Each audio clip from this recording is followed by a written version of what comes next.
ప్రభాస్ కల్కి 2898 ఏడీ cinema box office వద్ద భారీ విజయాన్ని సొంతం చేసుకుంది. పాన్ ఇండియా రేంజ్లో విడుదలయ్యి రికార్డ్ స్థాయి వసూళ్లు సొంతం చేసుకున్న కల్కి సినిమా ఇప్పుడు జపాన్లో సందడి చేసేందుకు రెడీ అవుతోంది. 2025 జనవరి 3న ఈ సినిమాను జపాన్లో భారీ ఎత్తున విడుదల చేయబోతున్నారు. గతంలో బాహుబలి సినిమాతో ప్రభాస్ జపాన్లో సూపర్ హిట్ దక్కించుకున్నారు. ఇటీవల RRR సినిమా సైతం జపాన్లో విడుదల అయ్యి గొప్ప విజయాన్ని సొంతం చేసుకుంది. అందుకే కల్కి సినిమా విషయంలో ఆసక్తి నెలకొంది. జపాన్లో ఇండియన్ సినిమాలకు, ముఖ్యంగా తెలుగు సినిమాలకు మంచి ఆదరణ లభిస్తున్న నేపథ్యంలో కల్కి 2898 ఏడీకి ఎలాంటి స్పందన దక్కుతుంది అనేది అందరిలో ఆసక్తి రేకెత్తిస్తోంది. సినిమా జపాన్లో విడుదల కాబోతున్న నేపథ్యంలో చిత్ర యూనిట్ అక్కడికి వెళ్లి ప్రమోషన్ కార్యక్రమాల్లో పాల్గొనాలని కొన్ని నెలల ముందే నిర్ణయించారు. అందులో భాగంగానే ఇటీవల దర్శకుడు నాగ్ అశ్విన్తో పాటు ఇతర యూనిట్ జపాన్ వెళ్ళింది. ప్రభాస్ సైతం వెళ్లాల్సి ఉన్నా కాలికి గాయం కారణంగా వెళ్లలేకపోయారు.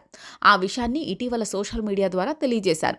కల్కి ప్రమోషన్కి హాజరు కాలేకపోతున్నానని క్షమించాలని పోస్ట్ చేసిన ప్రభాస్ ఇప్పుడు ఓ వీడియోని కూడా విడుదల చేశారు. సినిమాకి జపాన్లో విడుదలకు ముందే వస్తున్న క్రేజ్ను దృష్టిలో పెట్టుకుని ప్రభాస్ వీడియో విడుదల చేశారు. ఈ వీడియోలో ప్రభాస్ కొన్ని జపనీస్ పదాలను వాడారు.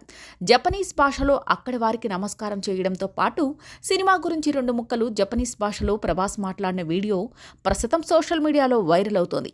తాను చాలా కాలంగా జపాన్ రావాలని అనుకుంటున్నాను, కానీ ఏదో కారణం వల్ల వాయిదా పడుతూ వస్తోంది.